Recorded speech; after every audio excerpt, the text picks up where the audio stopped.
The thing that's gonna turn you into a high-ticket barber has nothing to do with some fancy clipper technique or some magical Instagram filter that's gonna blow up your profile overnight. As much as I love to sit here and say that, and trust me, that would make what we do a hell of a lot easier. It's just not the reality. The reality to becoming a high-ticket barber that makes $250 plus a cut is you need fundamentals in place that most barbers we talk to just don't have. So in this video, I'm gonna take you through those fundamentals so that by the end of it, you have everything you need to scale your business past 20K a month and beyond. No BS, no gimmicks, just real talk that's gonna transform you from just another barber to the barber that everyone is trying to book with. Let's get into it. A barber who just cuts hair blends in, but a barber with a personal brand stands out because they're not just selling a haircut, they're selling a story.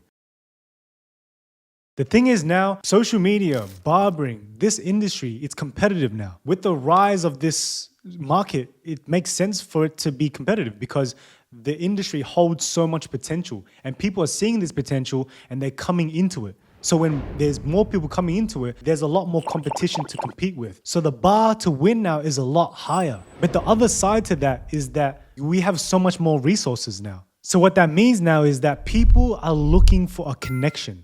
Rather than just a haircut, rather than just getting a good high quality haircut, they're looking for a connection to be a part of the journey. Clients come in and they're looking for people that have a personal brand. So loyalty used to mean sticking with a barber for just a haircut. But now it's about staying with the barber for the journey that they're creating. I remember when I first came to the barbering industry, I was trying to develop a good haircut and really put out quality work. And that's great to start off with. But people they stick there and they don't realize that the new age now is your personal brand, is your social media. That is your portfolio. The better resume now is not about, how well you can get a haircut. It's about your Instagram page. People nowadays, when going into entrepreneurship, starting your own business, they don't look at resumes anymore. Resumes anymore don't mean jack. The same way as in barbering, your haircut quality and the way that you're a barber doesn't mean as much as they used to, as much as now if you had a social media page with popping views and results. It's just not the same anymore. So cutting hair is a skill, but building a personal brand is the art. One keeps you busy, but the other keeps you in demand. So you can either be busy or you can be in demand. Which one would you want? And that's just the reality, is that when I first started, I wanted to come into this just to give fire cuts, just to, become a high quality barber. But what a high quality barber now is that it's shifted. It's shifted into a person that is multifaceted into today's world of building a movement within your city, within your barbershop, within your studio, within your content. And what most barbers get wrong about this is not starting, not realizing that you need to take the step to building your personal brand. You need to take the step to pressing record. And that could mean pressing a record once a week. And then the next week, you press record twice a week. It just becomes this frequency increasing rather than just cutting hair day by day, 45-minute slots, and not really loving what you do and doing these half-assed haircuts. And one thing when barbers try to build a personal brand, they achieve nothing nowhere near it. The reason why is because they aren't willing to do the content that already works before they do the content that they already like. You see, when you come into a market and you come into starting something, it doesn't make sense for you to try to reinvent the wheel and try to showcase yourself when you don't know what works yet. So you have to do the content that works. And barbers aren't willing to do the content that already works. Things such as haircutting videos, action reels, doing voiceovers, doing consultations. When they jump the gun and hop into content that they want to be doing. No, you need to understand the fundamentals of content that works already. Doing something that is already working, then reformatting that into your individuality. I remember when I first started barbering, the way that I was going to promote myself and show my work was to capture and post it online. That was my first step in separating myself from other barbers around me and in my local area. The thing is that 90% of barbers in your local area isn't even posting, isn't even putting in that effort to grow. So the bar of winning now is so much lower. And all you really need to do and what it takes now is for you to just start posting. Because then you just be 90% ahead of the people around your area. But even then, you've already separated yourself from everyone and all the barbers in your area. And that's all it takes, is for you to make that step to differentiate yourself. And when it really took off is when I started putting my face out there, showing who I was, right? After I've developed the momentum and the frequency of posting, then I really took off because I was not trying to be like anyone else. I was only taking inspiration and I was seeing other people's like strategy and like what worked for them, but I was using that in my own way. I looked at that and I was like, how can I make that better? How can I take what he was doing because it worked and just throw my own spin on it? Not just, copy word for word what he was doing. So we have a student, Hoku, right? He's 16 years old. He's a young barber. He lost his house. His house burnt down. He was at 600 followers. When he came into the program, he hopped on call every single week. And every single week we were checking it and I talked to him, use this as your own unique separation and differentiation method to separate yourself from all the barbers in your area. And he was living in Hawaii. Instead of thinking this as a thing that's holding you back, as a thing that, all these other barbers have stations and all these barbers have a place to actually cut, we came up with a strategy about doing mobile cuts and recording that because that's a unique situation and a unique advantage. The changes we made was we shift his position, shift his mindset to choose not to give in to the excuse of not having a place. And the area was very small. It's in Hawaii, Maui. So actually taking action on this allowed him to go from 600 followers to 60K followers now starting up his own business, going up and actually having a place to cut now. What you have to realize is that every single situation that you're in, there's always an advantage to it. You have to be fully responsible for your position. And what you realize most of the time is that the weakness and the hardships and the trenches that you're in right now is actually your advantage. So when you get this right of sharing your story, being vulnerable with who you are and what your position is right now and sharing that, building your facial recognition, you attract the clientele that you want. You have this abundance thinking that people actually want to be a part of my journey and they want me specifically to cut their hair. And there's actually a demand when that happens. I no longer cared if other people left me for another barber because that's a part of the filtering process, meaning that I only want people that want my service and respect me, and not just a thing that they have to do, a chore. No, it's something that they're looking forward to. So me switching this allowed me to gain a competitive edge when attracting high-end clientele. I attracted people that, with more trust, with more respect, and ultimately they felt a sense of exclusivity. I felt like a luxury that people that came to me, they wanted to come to reward themselves rather than just a chore. So how you would make changes about this? You would integrate content about yourself within your haircuts, saying things in your content about how you truly feel. But when you share how you feel about certain things, you have a unique perception and a unique point of view that people are magnetized to. So how you would actually make changes to this is actually sit down and ideate to yourself. Who do I want to be? What message am I trying to entail? And how much do I want to differentiate myself? The next thing I'm going to go over is client experience. And this is very underlooked because no one has ever taught us this. When the client comes in, the client should feel safe, feel at ease. And the way you develop that is being a likable person.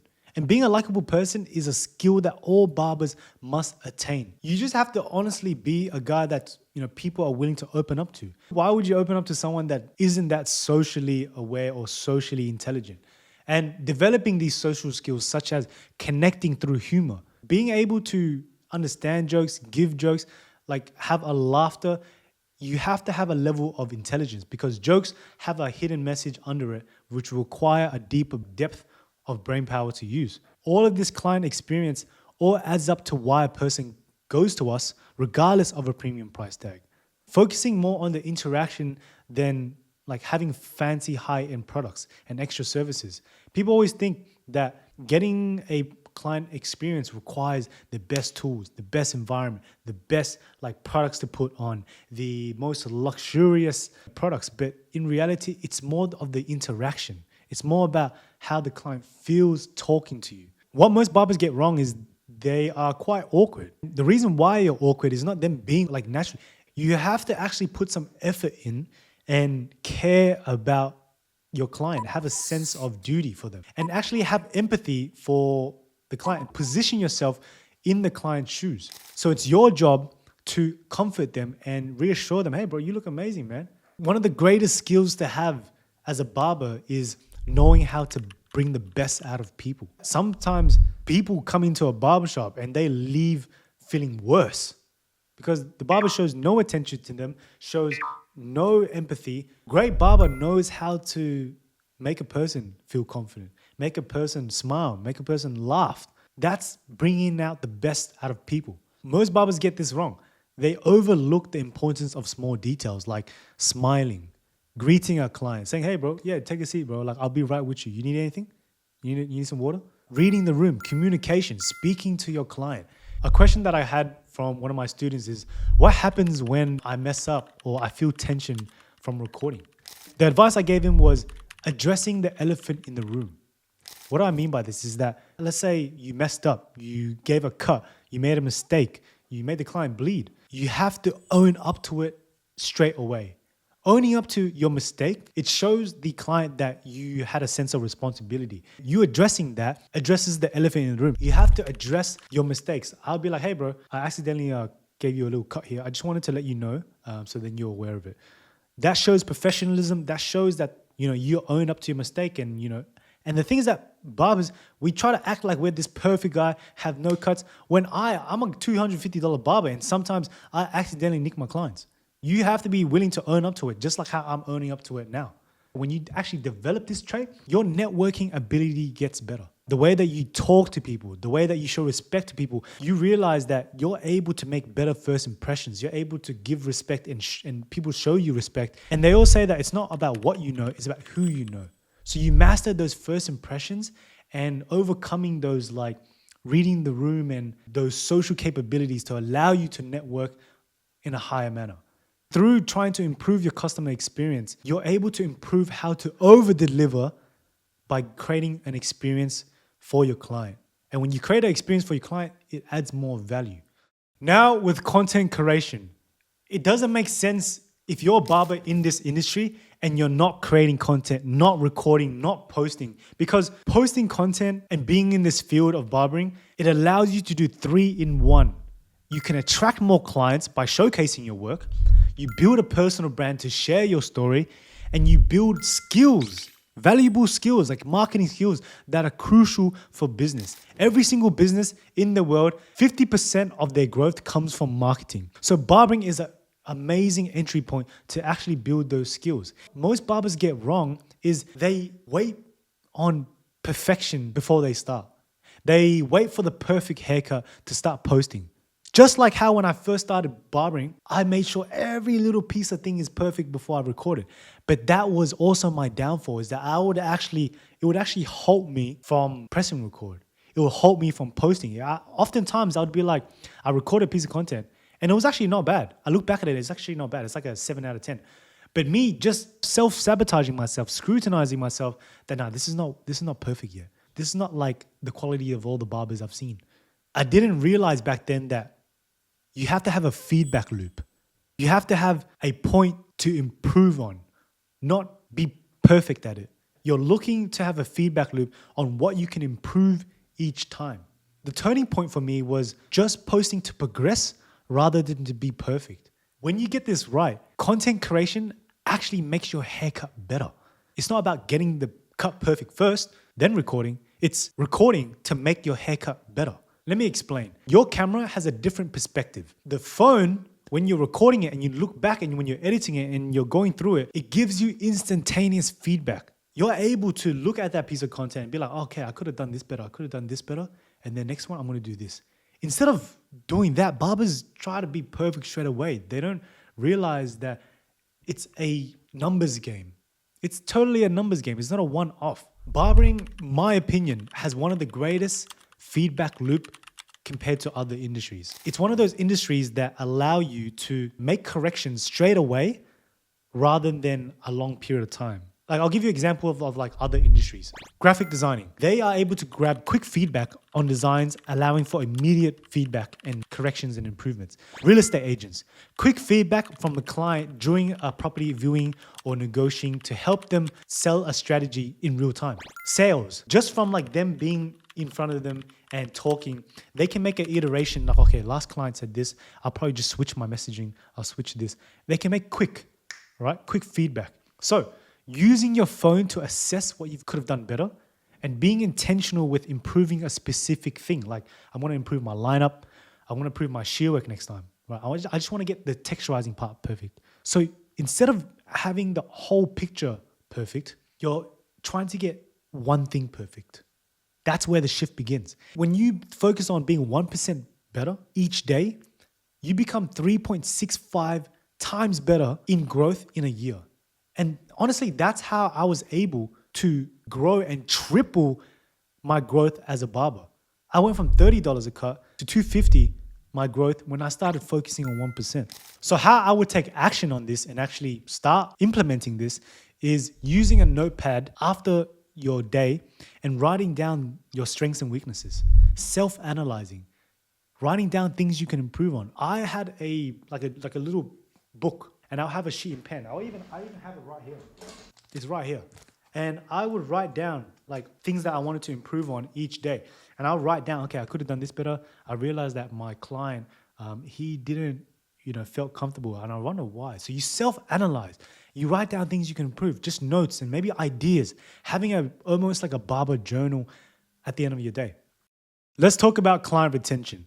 You see, a lot of barbers focus on how do I get new clients? How do I get more people coming into the chair? How do I get more traction to my page when they haven't even focused on making that client come back? It's called customer return rate. One client can make you a ton of money because getting new clients is step 2. Step 1 is making sure that you have a quality product, making sure that they return because your product is good. So what most barbers get wrong is they do half-assed haircuts. They do haircuts that are just good enough, like, oh yeah, it's about nearly done, all good, you know what I mean? They settle for less. They let themselves go a little bit. Their haircuts actually used to be way better when they probably when they first started their career, but then it slowly decreased because their standards became lower. You have to realize with client retention, it matters on the social interaction, but 80% of it matters on your product. And your product as a barber is your haircut quality, how well you can give a quality product. At the end of the day, all clients care about is if they receive a good haircut. And you having that good enough haircut mindset and leaving it for it to be half-assed is making your client customer retention rate low. And the things that if you do get new clients in, they're going to be a one and done. They're going to be coming in once and never to return. So you just burnt that lead. You just burnt that new clientele. They're never going to return. That's not going to make you any money. They make you money once, but we're looking to make money like in the long term. So when you get this right, your lifetime value of a customer increases. Just like how you go to a restaurant and you don't return. Your lifetime value was $20 for that meal. But if you like that food that you had, you return. You become a 60, 120. Over a year, think about how much money you've spent on that one specific restaurant. It's the same way with barbering. A $50 customer can turn into a $500 customer in just 10 visits. You improving your client retention actually makes that customer make you more money because referrals happen. And when they recommend people to you to come, they actually make you more money. So focusing on client retention equally is important as client acquisition, also known as attracting new clients. The last stage of this is I'm going to talk about business operations. And one of the biggest things about barbers, they're great barbers, but horrible businessmen. And that's their downfall, is that they don't take it seriously and they don't actually operate like an actual business. Operations is the day-to-day things that keep the business afloat to create a consistent linear growth. And these things means doing admin work, such as managing your finances, weekly tracking how much did I make this week? What were the things that I did well that contributed to that income? If it was a low amount of income, what happened? Right? Analyzing these things, even tracking your social media, looking at what the top 3 performing posts that you made that month and the worst performing 3 posts. Your top 3, you will look at it and be like, okay, how do I do more of these? What did I do in these posts that I didn't do in my other posts that were just mid? And then looking at your worst performing post, looking at, okay, why these didn't do well? What was it in this so I can stop doing it? And if you just keep that mindset of regular tracking, regular business operations, of measuring, you're able to have this linear growth because you're having feedback. You're having feedback, and greater feedback creates more results. And because barbers, they don't take their job seriously, they don't take their time seriously. They don't protect their time. Especially as you get higher in price, you need to be implementing a cancellation policy. And when barbers do create a cancellation policy, they actually don't become strict with it. They don't enforce the actual rules. They don't actually follow up, hey bro, you have to pay a cancellation fee because you didn't make the time. Someone easily could have taken that spot, but you didn't tell me in advance. So this is how I operate. You need to enforce it because implementing a cancellation fee will protect your time and you need to be having one. Us not taking ourselves seriously, it falls into everything that we do. The way you do one thing is the way you do every single thing. So if you don't enforce your cancellation policy, it means that you ultimately don't respect your time. As a barber, someone could have easily taken that spot, and we all know, we all been through this like struggle. And the next one is pre-planning content prior to the week starting. Having preparation in your business operations. So that just literally means when you come into a new week, looking at your schedule and being like, okay, what content am I aiming to create? How many pieces of content per day? When am I editing? What times am I editing? What content can I create on this guy that hasn't seen me in a while? I know he has a lot of hair. Pre-planning falls into business operations.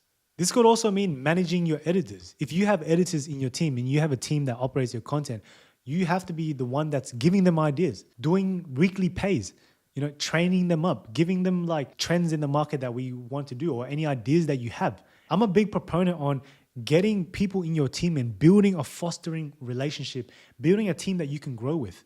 Because at the end of the day, you can't be a one-man band forever. Michael Jordan had Scottie.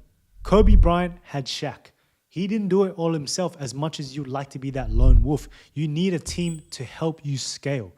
Because scaling means higher leverage. When you have higher leverage, you're able to put in maybe just 30 minutes of delegating that project instead of 3 hours of editing that content. So that's the business operations of let's say weekly tasks. But now the business operations of you when you're cutting hair and let's say you're running late, because let's be honest, we all can get sidetracked and get late during our appointments, especially when someone's waiting 30 minutes outside or waiting 30 minutes on the chair. Pre-planning by messaging your client early. So let's say you have a client that comes in and the client comes in, he is really great content to record on and he has a lot of hair, but you know that you're going to take more than an hour. So what you're going to do is being prepared, being professional, and prepare for the next client and tell them, instead of being like, oh, yeah, I can get this in an hour. No, tell the next client, hey, bro, I'm going to run 10 minutes behind, 15 minutes behind. Come in and let me know when you're here and I'll get you in. I'm just recording content. Doing that allows you to create more time early. And the thing is that us barbers, we want quality, right? But the requirement of quality is time and energy. Because the more time you put into something and the more energy you put into something, the greater the quality increases. What barbers don't realize is that you're missing one factor when you're trying to create quality work, when you have 30-minute appointments. You have the energy to go crazy, but you don't have the time. And time is crucial in quality. So one of the main points here is the lack of professionalism, not taking their business seriously, not realizing that this is a business. And business doesn't care about your emotions, doesn't care about your personal situation. It cares about growth. So I'll give you an example, and I speak for myself because I went through this, is that when I first started cutting hair, I treated it like just cutting hair for money as a side hustle. I had really lack of preparation and okay, clients coming in, yeah, cool. And I didn't really track. I had no idea of my financial situation. But as I got into it and as I built up this momentum, I realized that these key operations allows you to maintain that consistency and give you feedback and analysis of where you currently are to grow the business and assess your situation for you to have that linear growth. So when you develop that momentum on building your business operations, making sure that everything flows nicely, all the bookings are punctual, everything is going slowly, you are able to create more time and less stress within your haircuts to be in flow. Barbering is flow. It's artistic. We need creative freedom. We want to have more time of being in flow. So structure actually creates flow. Having efficient systems like Square, making sure that you're tracking right, allows you to focus on perfecting your craft rather than constantly managing minor business issues, freeing up more time for your personal development, client interaction, and business scaling. One of the key things about being in the barber industry is racking up capital, building that capital, building that bank, making sure that you have a big stack there to build your future. The thing is that saving up money doesn't make you more money, but it allows you to think in the future, which definitely makes you more money. Allowing your ideas that you have, any type of visualizations that you have to formulate so you can spend time on them rather than focusing on tomorrow's struggles, focusing on tomorrow's bills, allow you to position yourself to think about new ideas, to execute on new ideas. So that's everything I have on growing your barber business. I know that was a lot of info, but if you take any one of these things that I've mentioned and implement them, I'm sure you see growth. So thanks for watching. I hope you got a lot of value from this video. And by the way, if you're interested in working with us to help you scale your barbering business past 20K per month, then click the first link in the description to apply to join our high ticket barber program. Thanks for watching. Go check out the rest of my videos on this channel for more on leveling up your barber game. And I'll see you guys in the next video.